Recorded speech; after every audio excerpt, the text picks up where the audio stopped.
Hi, welcome to Empathy in Action, where we talk about different issues through a lens of empathy and talk about action. Empathy plus action, empathy in action. My name is Lynne Azarchi, and I'm director of the Kidsbridge Tolerance Center in Ewing. And I'm so excited today because I have one of my favorite people, Principal Paula Bethea, Principal of Kilmer Middle School. Welcome and thank you for taking the time to be with us today. And you are also an honoree for the Kidsbridge Tolerance Center 14th annual for all that you do for your students and for the Trenton community. So it's nice to see you here. Grateful that we can chat a little bit. Thank you. So I always start this with the lens of empathy. And life is changing so quickly today. So if you could, through this lens, what is it like to be a black or brown child today in Trenton? What is it like to be a black or brown parent, caregiver, grandparent in Trenton? What is that like today, maybe before and after COVID?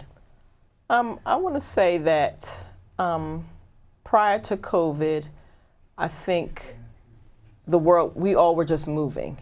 You have your routine. You're getting up in the morning, you're getting the kids to school, you're going to work, and you're coming home. You may have a little time to spend together. You're making sure homework's done or things like that. So I don't want to say that black or brown children have a different lifestyle than children in affluent communities. It's the same. We have the same routines. If a parent has to work at night, they may have to have older siblings or other relatives help take care of them, so it may reverse. But I think that after COVID, and when we all were, the rug was pulled from all of us, and I often say, whether you, as an educator, whether it was your first year of teaching or your 20th year of teaching, everything changed March 17th, 2020, everything. Across the world. And I often say, they always talk about the uneven playing field, but at that point, we all were dealing with the same playing field. Correct. We didn't know what this disease really was doing. We just started hearing about death and death and death. And if you were watching news, I had to literally stop watching the news because it was actually depressing me.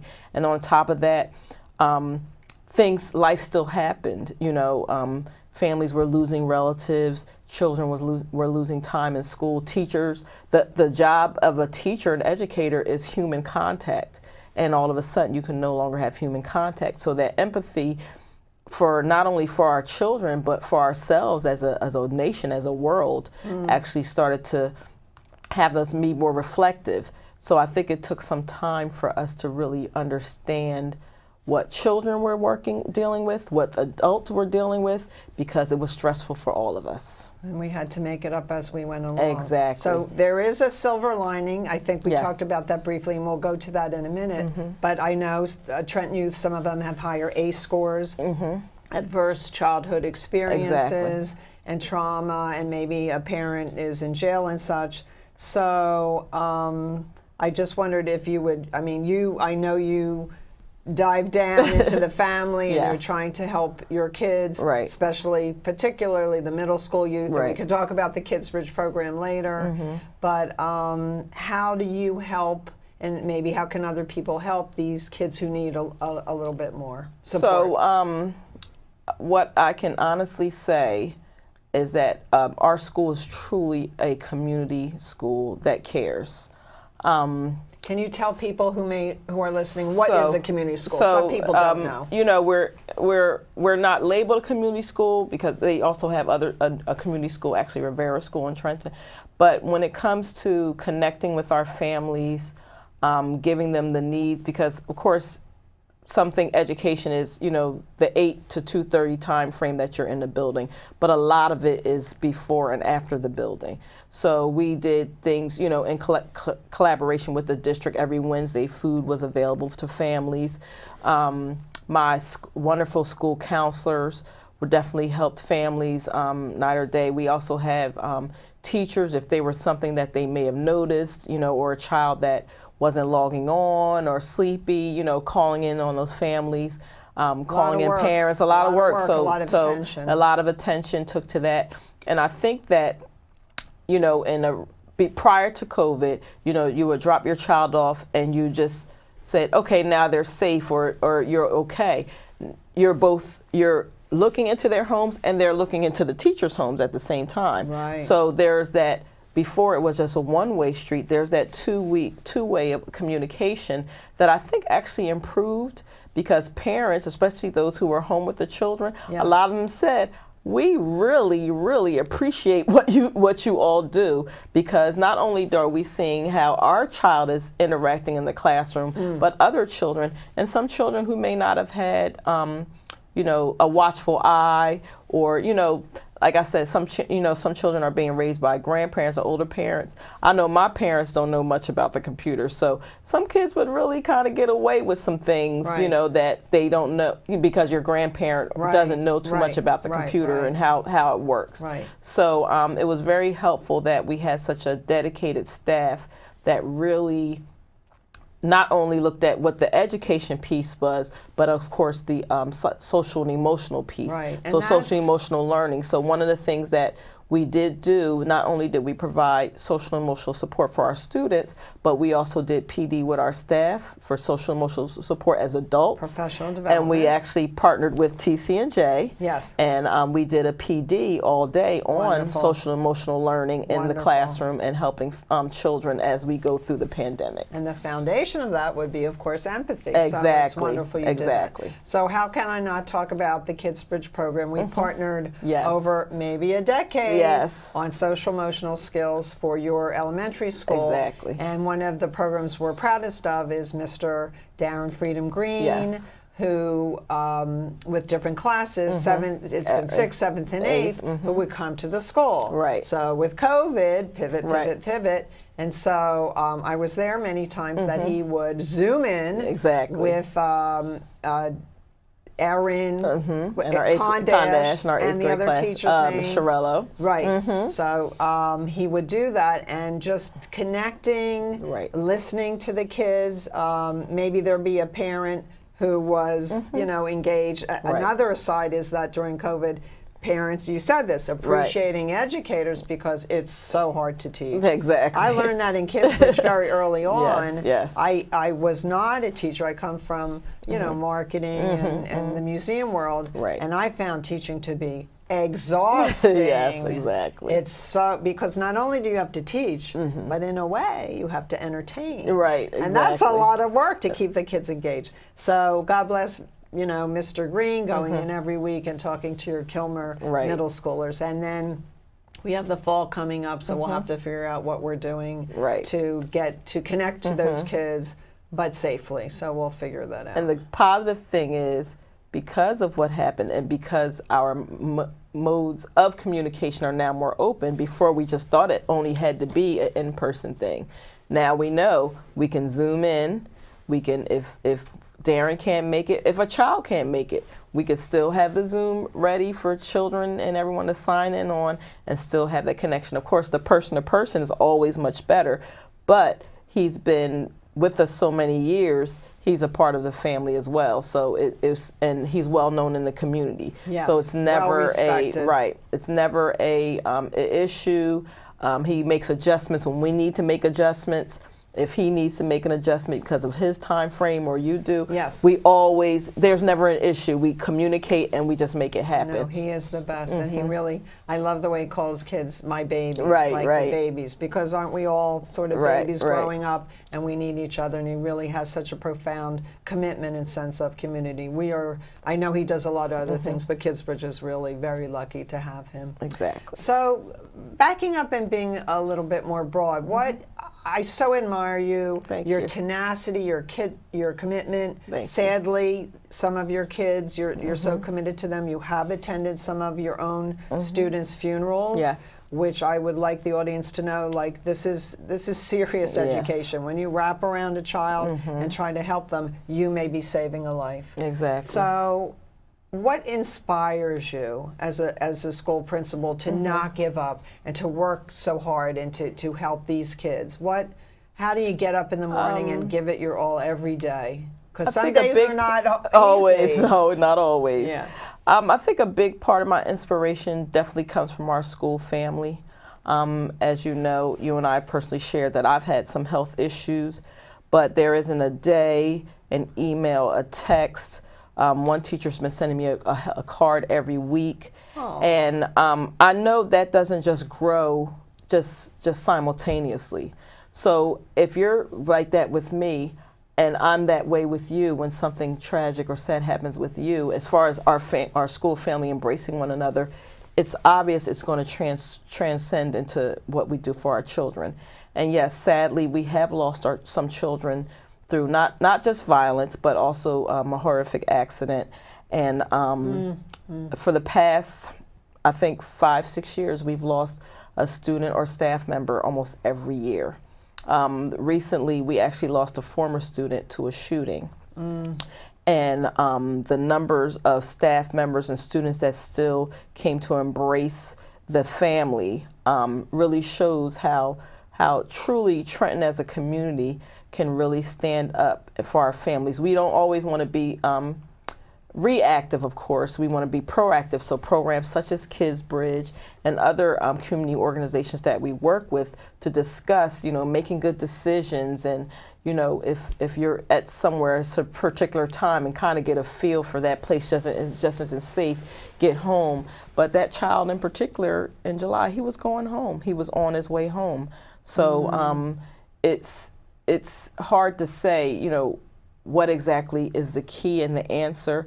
And I often say, and I even sometimes post it, we can't always blame the politicians and the schools and things like that. But we as a community I grew up where all my neighbors knew who I was before I even got home. Or if we got in trouble, your neighbors would tell your parents. And now sometimes you can't say something to a child because another parent gets upset or things like that. Not all the time, but those are some of the things that happen that's a little disappointing.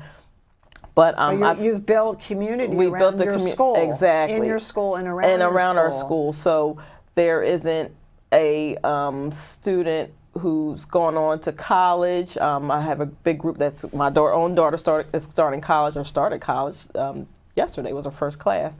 And to have students contact me and say, Ms. Bethea, I got into 7 schools, and Ms. Bethea, I'm going into the armed forces, or Ms. Bethea, I'm working, whatever it is. If they're doing something positive, I'm always congratulating them, always sharing with our other staff what they're doing. Staff will go to a Wendy's or a Wawa and say, hey, I saw so-and-so and they're working, or 2 and 3 friends working, or they're still involved in basketball or things of that nature. So that's what makes all of this, what I do as an educator, it really brings to light how important it is to be there and be someone and be genuine. And be present. And be present, exactly. Which again takes a lot of energy, empathy, walking in the shoes. Many of my parents have my personal cell phone number, so when I had to go out sick, I actually had to call them and say, I won't be there. Oh no, Ms. Bethea, I said, you're in good hands. You know my vice principal, Mr. Williamson. You have good people who are there for you. You are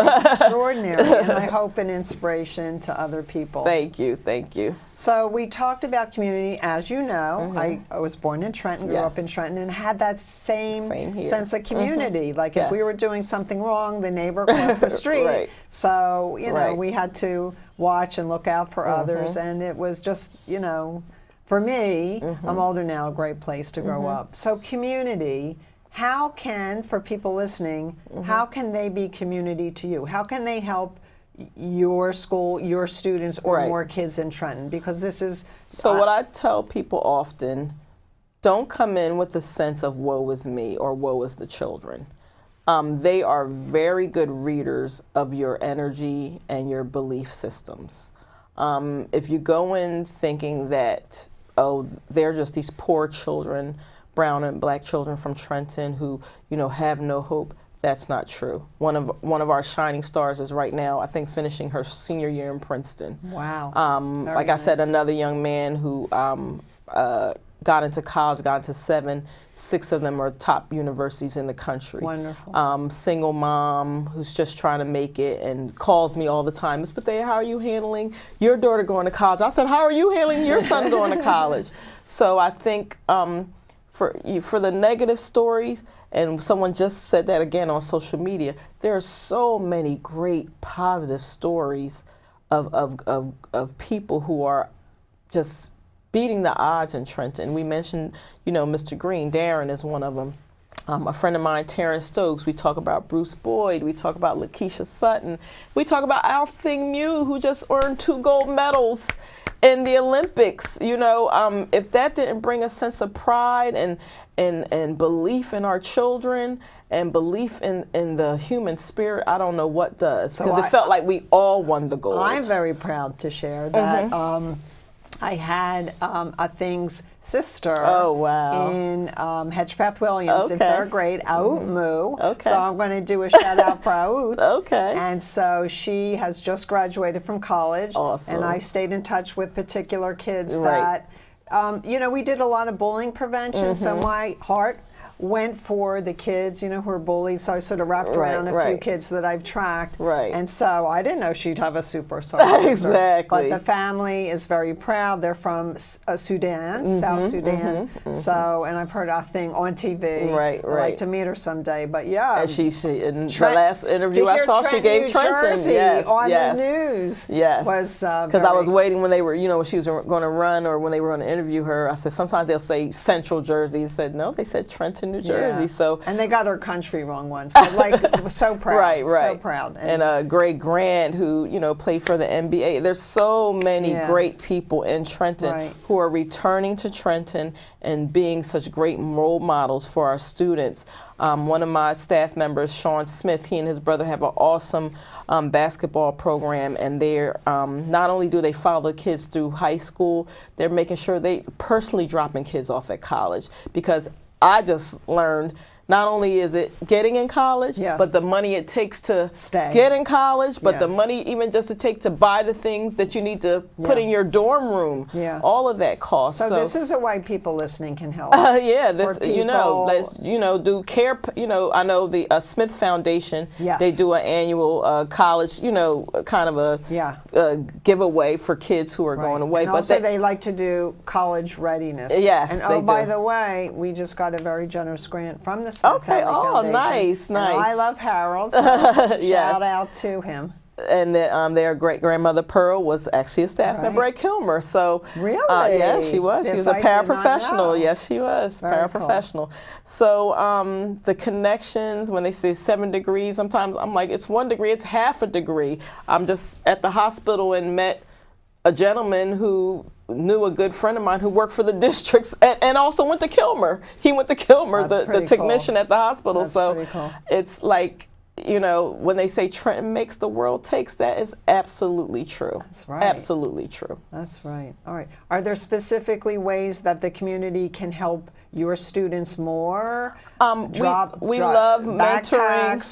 We love mentoring. Actually, August 27th, we are hosting our back to school extravaganza. It used to be at the Board of Education, but all the schools agreed that it should be more personalized, especially because we were away from buildings for so long in different ways. So that's actually going to be like a community fest. I'm going to have community tables, some giveaways, some music, just to welcome back students. And I always do a big thing on the first day with a kind of a Soul Train line. I invite community members, the mayor, everyone, and we just clap the kids in because I learned a long time ago from a writer, educator, Steve Barkley, you have to wow children. You have to wow them. And a lot of people say, Ms. Kilmer's always doing programs. We're always doing programs, but we also have kids who love being there every day, and that's what it's all about. Because you're with me 6 to 8 hours a day, 180 days. You have to love me. And I have families that are generations, now I just had when I was a teacher years ago, one of my students has a daughter who brought her kindergartner to me in September. So that means a lot to me. That's also one of the greatest, trust to say, you know what, I want to bring my child into Miss Bethea's hands and the hands of her staff. That must feel so It good. does. It does. It really I feels mean, good. again, circling back to empathy, that you're walking in the shoes, people trust you. Yes. And you're a person who gets it done. You take action. Thank you. Thank you. So that's very inspirational. Thank you. So is there any, because I think you're so wise and you've seen thousands of students go through your school and so committed. Do you have advice for other educators or maybe other parents? Some children struggle. Maybe you could tell us a story of a child that was struggling and you made a community around them or figured out a way to help them. There's sometimes no support in the homes. Right. How do you, when you face a challenge, how do you So if overcome? I face a challenge, I also have to learn as the leader, I can't take on all challenges. And that's one thing that's kind of a blessing and a curse for me sometimes. So I definitely lean towards my support systems.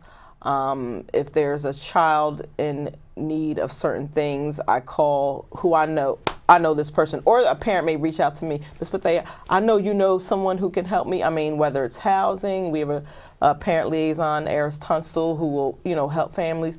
We have a district parent coordinator, Denise, Denise Christ, if I say her name correctly. When families, there's fires, things like that. So always, as an educator, know that our role is it's definitely beyond the classroom. If you've gotten to this role thinking, I'm just going to go in and I'm just going to observe teachers all day and go home, not going to happen. I'm just going to go in and I'm going to teach all day and then I'm going to go home. And some people may feel that's comfortable for them, but every teacher I know has in some way does something extra outside of a contract, outside of something to help children. And I always, years ago, we had a district conference where the speaker said, you forget many things, you never forget a great teacher. And that is so true. One person can make such a huge difference. And whether, teacher, parent, custodian. Exactly. And whether you're the president of the United States or a dictator from other country, everyone has had a teacher. And that's one thing that makes us all common. Doctors have had great teachers. I actually had a doctor who operated on me who said that he studied under a doctor that I had in another facility. So again, you were 6 degrees. Exactly. So that really opened my mind to wow, education and being an educator and really filling empty vessels is really a part of what we do. But as families, my first teacher were always my parents, still my parents. And the first place we took, I grew up in a church, filled home. Community. So I went to Sunday school every Sunday. So my Sunday school teachers, one of which actually became a part-time nurse at my school once. So as families, remember that we're not the enemy. And if there is an issue or something like that, let's work together because children watch us and they listen to what you say at home and they listen to what we say in school. And if they can find a way in the middle to keep us apart, they will find that. So just remember that the child needs to know, you know what, I'm listening to your concerns, but I'm going to talk to the teacher. I'm going to talk to the teacher with you so that we can come to some happy medium. So there are many stories like that. I know you wanted me an example, but I have many stories of families that we've embraced and child may have be going this way, but we embrace and we got community involved because it doesn't just take the school, it takes the community. And now the child is on the right track. Active listening. Yes. And that the kids are watching you and role modeling from even an earlier age is one of the tenets of my new book. Yes. Where I think parents have to examine themselves, self-compassion for themselves. Exactly. That they can build the self-compassion in their kids and just raising those empathy Take them quotients. To the park. Take them to so many. We didn't have a lot of money. Too. Yeah, we didn't have a lot of money growing up. But my parents would always drive us out here to Princeton Lake, and we would run around Princeton Lake. Or I have another neighbor.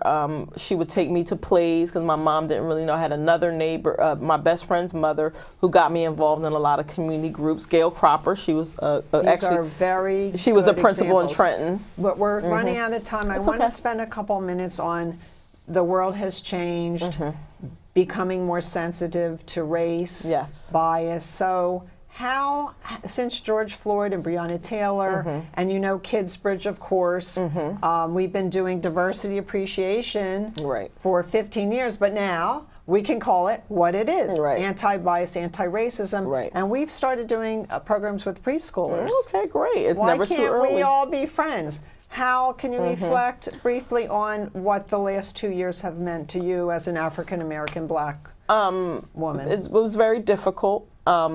Anytime there was a story of brutality against anyone, it hurt me to the core. I think of my nephews, who one works on Wall Street, one visits New York often. He does acting. I think of my other nephews who work, different places, and just going to your car. I think of my husband. I think of my dad. And we shouldn't live in fear. We shouldn't live where if I'm pulled over and I haven't done anything that, tensions may get high, and next someone's getting a call. When I think of Breonna Taylor and I watched her story on 2020, it made no sense. No sense. For her to die in that way. And every time you think it might be a hope, another situation happens, another case happens, and of course with the media, like this, a person's cell phone really assisted with George Floyd's, the conviction of that police officer. So you are a role model for kids. Are you, Paula Bethea, hopeful for the future? Because you have to keep going. Yes. And the kids are watching you. Yes. Are you hopeful for the near future? I'm hopeful for individuals who are out there with their voice really getting to helping people see. I'm not so hopeful when I see tragedy happen. And I think it has a lot to do on how we're trained. As I was saying earlier, I have a good friend who was a police officer, but I know he also has a background in social work. So I think that if that becomes part of even police training, or that would be helpful. That's just my opinion. I think that would be becomes helpful. part of anyone's training who's going to deal with people, because remember, a lawyer has to go to school for years and years to study and know the law. Shouldn't anyone dealing with the law go to school for years and years and have some background in empathy and understanding? So that's just my opinion. Some people may think differently. We've run out of time. Right. I could talk to you for hours more. Yes. But I thank you for coming in and spending the time. Thank you. That our audience learns empathy plus action. Let's all, walk in each other's shoes, get along, and care about each other. So big hug to you. Big hug to you too. And thank you so much Always for a pleasure, spending Lynn. time with me today. Always a pleasure. This is Lynne Azarchi from Kidsbridge Tolerance Center. Thank you so much for joining us for Empathy in Action with Paula Bethea. Thank you for coming.